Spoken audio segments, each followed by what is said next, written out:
Je reprends le direct, on était coupé. Vive les coupures, il n'y a pas de problème. Mais on est toujours là. Voilà. Bon.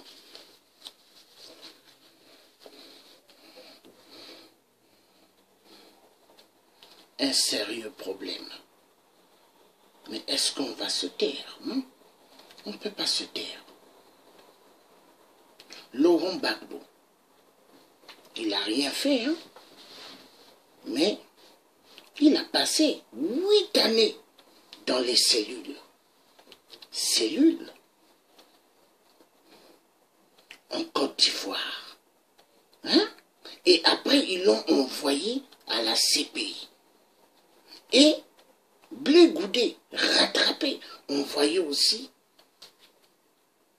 à la CPI. Ils ont passé 8 années dans les cellules. Ça fait mal. Aujourd'hui, on se rend compte qu'en Afrique, il y a des sérieux problèmes. Même en Europe. Je ne cesserai pas de le dire. L'Africain est la menace de l'Africain. Je ne cesserai pas de le dire. Laurent Gbagbo, ce qu'il a subi cet homme, c'est ce que nous sommes en train de voir aujourd'hui. Aujourd'hui, nous sommes en train de voir. L'homme africain, l'homme noir, est excessivement dangereux. Ce qui se passe, ce n'est que la continuité. Parce que avant, quand on a eu à massacrer en Côte d'Ivoire, les Africains, ils étaient dans le silence. Aujourd'hui, nous avons affaire à des gens, même dans les réseaux sociaux, ils viennent dans les directs des gens. Ils viennent, après, tac, ils se déplacent. C'est devenu comme des photographes. Donc ils viennent, ils regardent un peu, après ils partent. La honte. L'Africain. La menace de l'Africain, c'est l'Africain. Il y a des Africains qui sont convaincus de l'Europe. Ils sont convaincus. Mais Laurent Gbagbo, 8 années dans une cellule, la CPI, ainsi que Blé Goudé, pour rien. Et les vrais criminels, ils sont dehors. Chapeau. Aujourd'hui, on vit dans un monde. Les criminels sont dehors et les bons sont en prison. Il y a un problème avec ce monde, cette terre que nous vivons. Si la Côte d'Ivoire n'égorgeait pas du cacao, si la Côte d'Ivoire n'avait pas le café, n'avait pas l'or, n'avait pas le pétrole, n'avait pas le diamant, est-ce qu'il allait se passer ce qui s'est passé en Côte d'Ivoire? Non. Tous les pays qui détiennent des minéraux, on les attaque. Mais est-ce que c'est normal? Est-ce que c'est normal? C'est pas normal.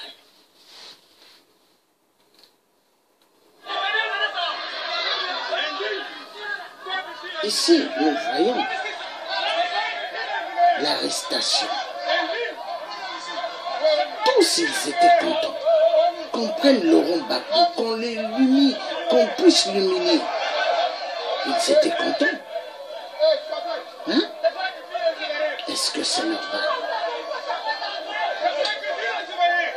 Non. C'est pas normal. Oui?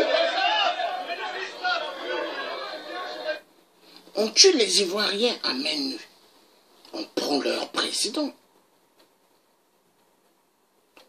Et on arrête pour l'envoyer à la CPI. 8 années dans les murs de la CPI. 8 années. Il n'a rien fait.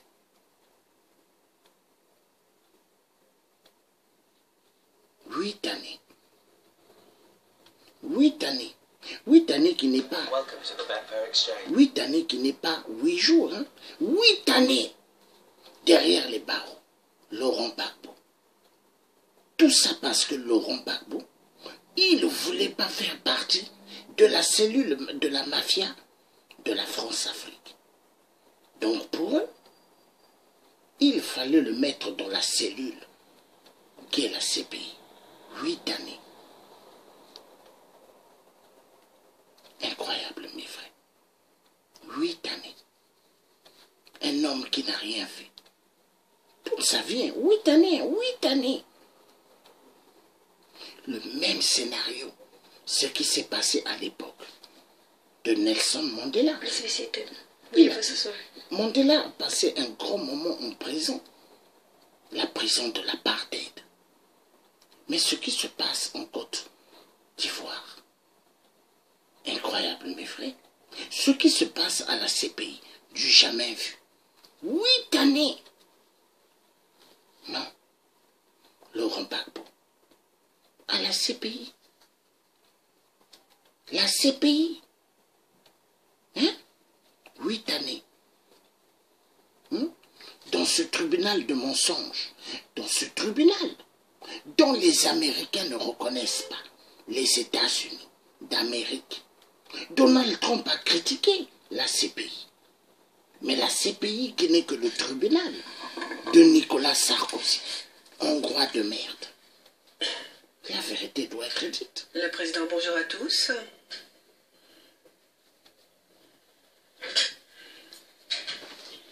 Je vais donner lecture de la décision orale de la Chambre sur la demande du procureur au titre de l'article 81.3 c petit i du statut de Rome, au fin de maintenir messieurs Gbagbo et Blé Goudé en détention en attendant leur appel.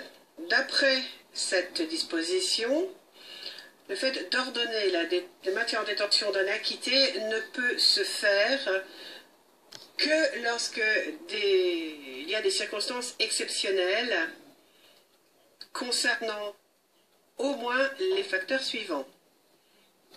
Un risque concret d'évasion, la gravité de l'infraction reprochée et les chances que l'appel ait d'aboutir.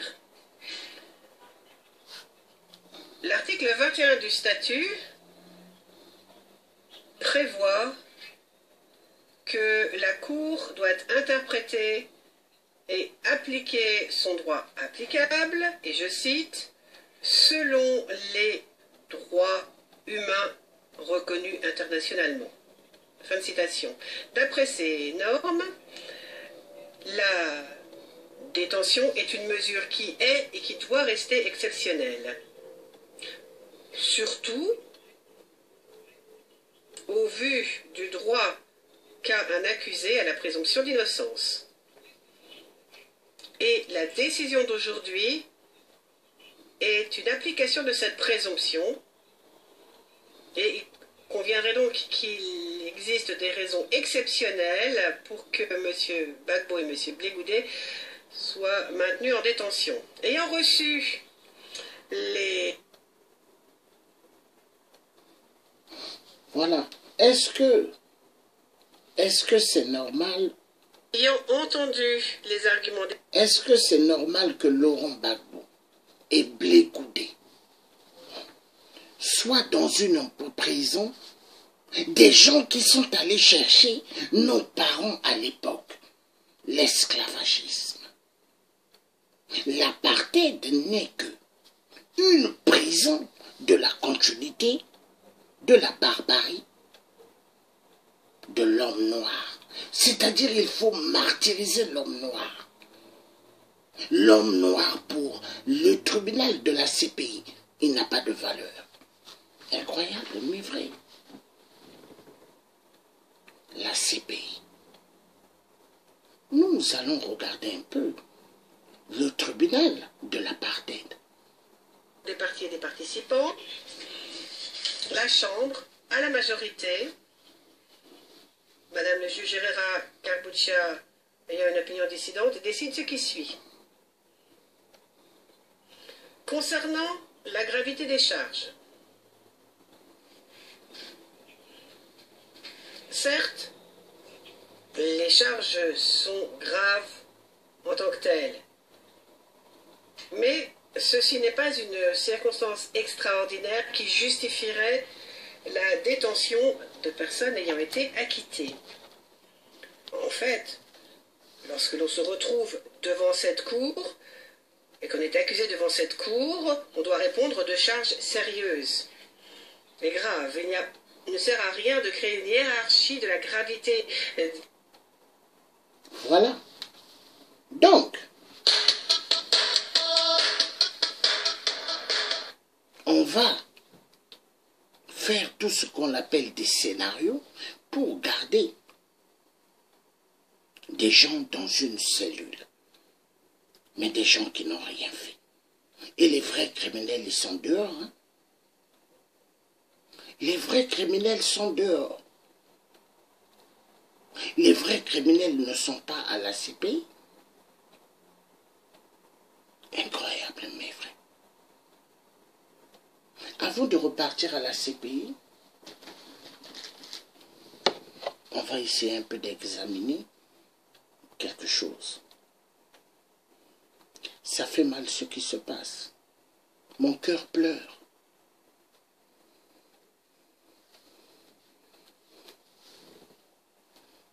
Trop d'injustice en Afrique. Il y a trop d'injustice. Trop d'injustice dans ce tribunal de la CPI. Parce que l'homme noir, pour eux, n'a pas de valeur. Ça fait mal. Mais Laurent Gbagbo et Blé Goudé qui sont là dans mon t-shirt devront être libérés. Et ils doivent sortir du chemin qu'on appelle la CPI. Oui, ça fait mal. Mon cœur pleure. Qu'est-ce que l'homme noir a fait pour mériter tant? Il a fait quoi? Ça fait mal. Très mal.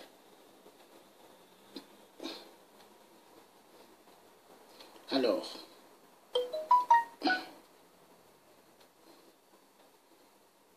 nous allons voir quelque chose.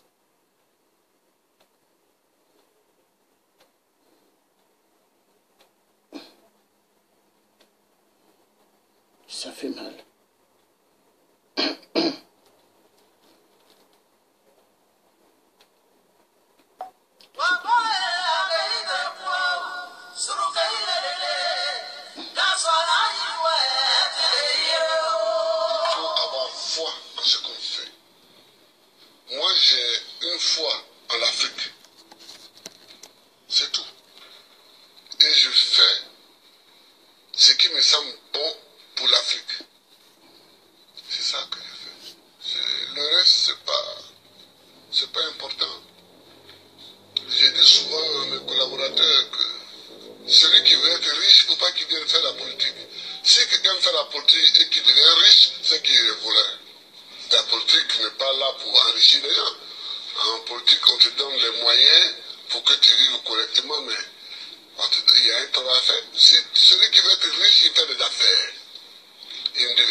que je vais être pour, que je vais avoir les mains propres et que je vais devenir président.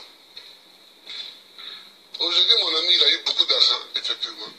Il a beaucoup d'argent, mais il n'est jamais devenu président. Il n'a jamais même été candidat. Voilà. Voilà, il n'a jamais été candidat. C'est-à-dire qu'il faut savoir ce que tu veux longtemps à l'avance. C'est-à-dire qu'il ne faut pas découvrir les situations de façon opportuniste. Il faut savoir ce que tu veux être, ce que tu veux faire. Et tu te traces ta ligne de conduite. Donc tout ce que tu fais dans la vie, moi j'ai fait histoire pour devenir président. Sinon, la bourse qu'on m'a donnée pour aller en France, c'était pour faire professeur de latin et grec. Quand j'ai commencé vraiment à militer, je me suis rendu compte qu'il me manquait l'histoire de l'Afrique pour poursuivre ma route. J'ai changé. J'ai changé. Et j'ai fait histoire parce que c'est ça qui me manquait pour connaître d'où on vient et où on peut aller en connaissant d'où on vient. Je vois des gens qui découvrent qu'il y a un fauteuil à côté, ils peuvent s'asseoir dessus. On ne s'assoit pas dessus comme ça. Le fauteuil, il est à côté, il semble vide, mais il a un propriétaire.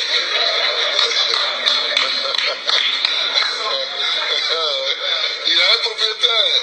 C'est quand tu veux t'asseoir dessus que tu te rends compte qu'il a un propriétaire. Et le propriétaire, il faut savoir que le propriétaire du fauteuil présidentiel, c'est le peuple. Il faut toujours savoir ça, que c'est le peuple. Tu as beau être ce que tu es, si tu ne sais pas que c'est le peuple, et que tu ne te conduis pas en conséquence, tu ne peux pas t'asseoir dessus. C'est tout ça que moi j'ai envie que les Africains sachent. Et puis, il faut aimer son pays, il faut aimer l'Afrique. Le président Laurent Gbagbo. Voilà. Donc, pour en revenir, ce que Laurent Gbagbo a dit là, très important pour le club UDPS et le club PPRD qui ont volé la victoire du peuple congolais en RDC. Ils les ont volés comment? Dans la tricherie. La tricherie. Quand on écoute Laurent Gbagbo, on se dit non, ça c'est un homme. Mais il a dit quoi? On ne fait pas la politique pour devenir riche. Donc ce qui veut aussi dire de notre côté, ceux qui se sont fait soi-disant hier des combattants, soi-disant, mais c'était des combattoufi. Combattoufi. C'était pas des combattants, mais des gens qui cherchaient à pouvoir arriver, mais qui se sont fait passer pour des combattoufi, mais pas des combattants. UDPS, Félix, alias Tshisekedi, qui a tué, alias Tshisekedi, Kabila, qui a tué son père soi-disant, en Belgique. Il sait ceux qui ont tué le vieux Étienne Tshisekedi. Et ce clown à Genève a eu à dire des choses invraisemblables. Qu'il était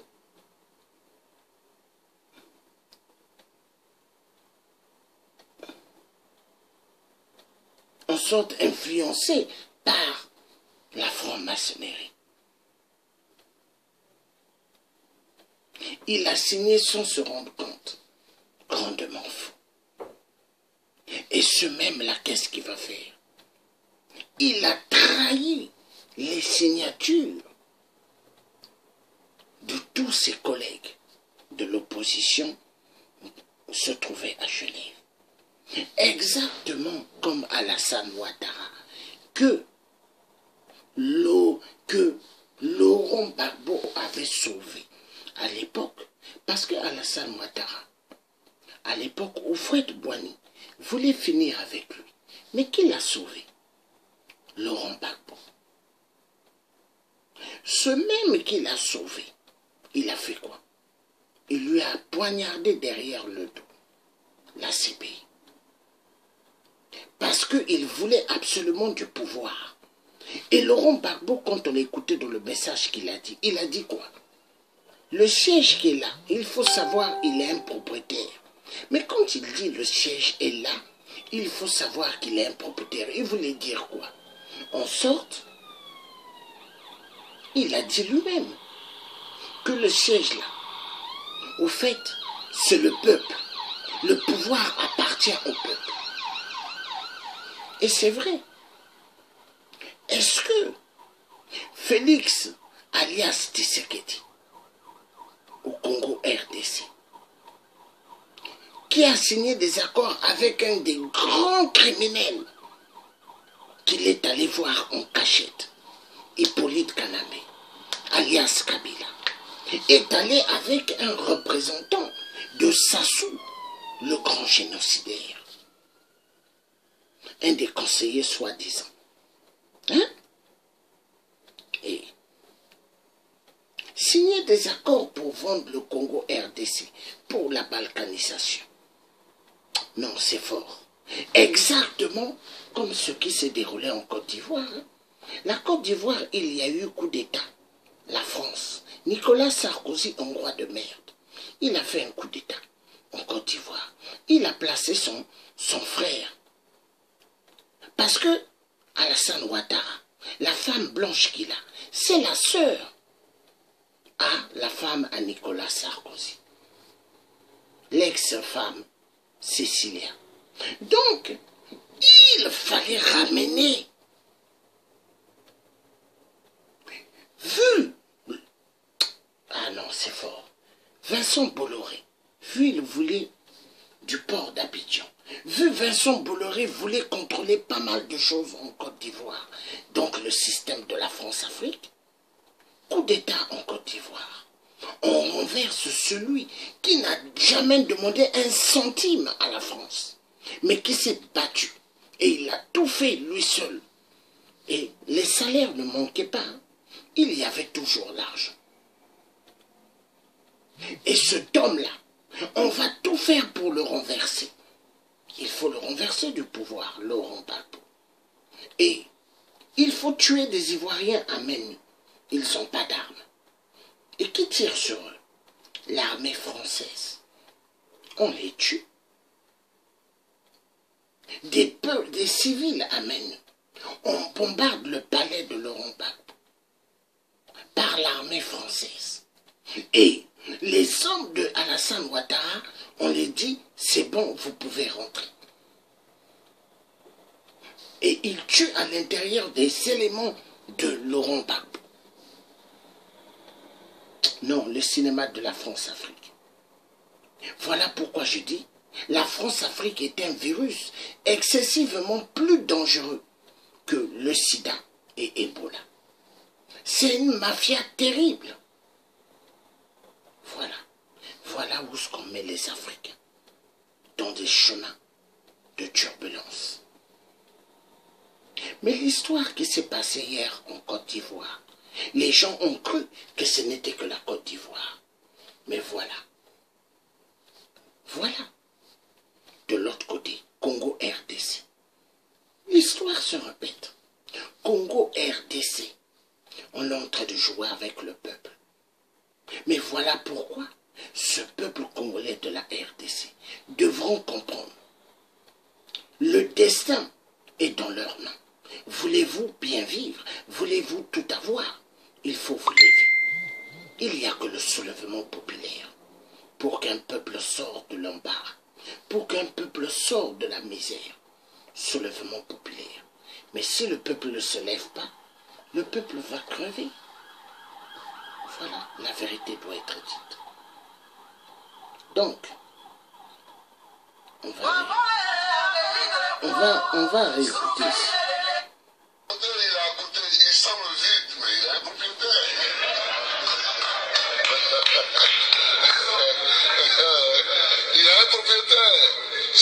tu veux t'asseoir dessus que tu te rends compte qu'il est un propriétaire. Et le propriétaire, il faut savoir que le propriétaire du fauteuil présidentiel, c'est le peuple. Il faut toujours savoir ça, que c'est le peuple. Tu as beau être ce que tu es, si tu ne sais pas que c'est le peuple, et que tu ne te conduis pas en conséquence, tu ne peux pas t'asseoir dessus. C'est tout ça que moi j'ai envie que les Africains sachent. Et puis, il faut aimer son pays, il faut aimer l'Afrique. Le président Laurent Gbagbo a aussi donné le sens de son combat pour l'émancipation et la dignité des Africains qui ont aussi droit, selon lui, à vivre heureux dans leur pays, qui regorge des richesses inestimables. L'Afrique est une terre qui a subi tellement d'épreuves. Je ne sais pas si dans le monde, il y en a qui ont subi autant d'épreuves que nous. Les Juifs aussi ont subi beaucoup d'épreuves. Mais nous, les Noirs africains, tout le monde s'est assis chez nous. Esclaves. Esclaves des maisons. Esclaves de la traite négrière. Colonisés. Torturés culturellement. Parlant les langues des autres. Tout ça. Décolonisés. Mais nous, on a des grands combats à mener. Et les grands combats que nous avons à mener, ce n'est pas pour se venger des gens, c'est pour au moins être homme aussi, comme les autres. C'est ça qu'on appelle la dignité. Quand tu passes, il faut qu'on sache au moins que c'est un homme qui passe. C'est tout. C'est tout ce que nous voulons. C'est tout ce que nous recherchons. On ne cherche pas à dominer ceux qui nous ont dominés hier, à nous venger d'eux, à faire ceci. Non, non, non. On veut qu'on reconnaisse que nous sommes des hommes au même titre que les autres. Mais ça, si nous-mêmes, on ne prend pas les moyens, qu'on est toujours chez eux en train de mentir, et que les gens, tu vas mettre l'argent chez eux en achetant les bâtiments, et puis eux-mêmes, ils te dénoncent. Que voilà un voleur.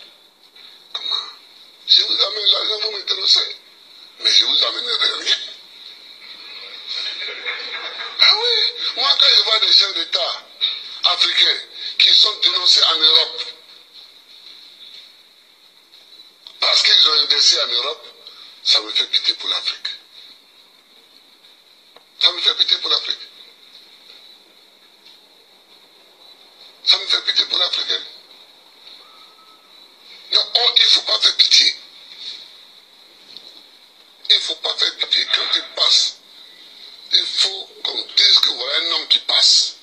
C'est tout ce que nous cherchons aujourd'hui, c'est notre combat. Vous voyez que si je ne passe pas les vacances en Europe, mais est-ce que je ne suis pas président? Je suis président. Si je mets mon pied sur le sol européen, c'est qu'il y a une réunion à laquelle je dois participer pour que la Côte d'Ivoire gagne quelque chose. Sinon, je cherche quoi chez les autres? Je ne cherche pas quelque chose chez les autres. Si Dieu m'a mis au monde ici, c'est que dans mon environnement ici, il y a tout ce qu'il faut pour que je vive. Mon combat, c'est pour la dignité. C'est pour la dignité. C'est pour que nous effacions tous les siècles passés, les traces de tous les siècles passés, les traces de l'esclavage, les traces de la colonisation, les traces du pillage, les traces du travail forcé, les traces de la chicote. C'est pour qu'on efface tout ça. Voilà. Et l'Africain aime la chicote. Il aime la chicote. Parce que il y a des gens qui devront comprendre, pour sortir du calvaire, il faut refuser la maltraitance. Il faut.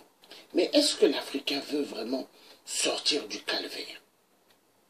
Est-ce que l'Africain veut vraiment sortir de l'imbécilité? Il y en a qui sont beaucoup convaincus de l'Europe, convaincus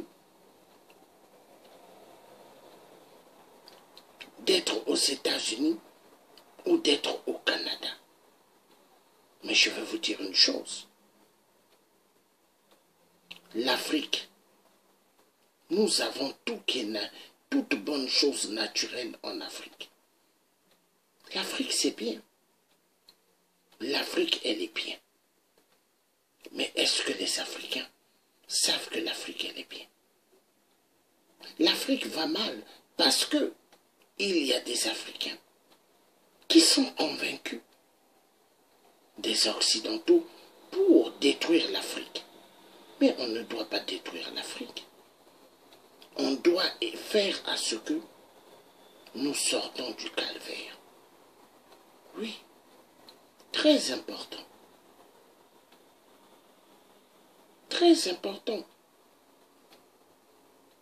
Sortir du calvaire. Nous allons écouter quelque chose ici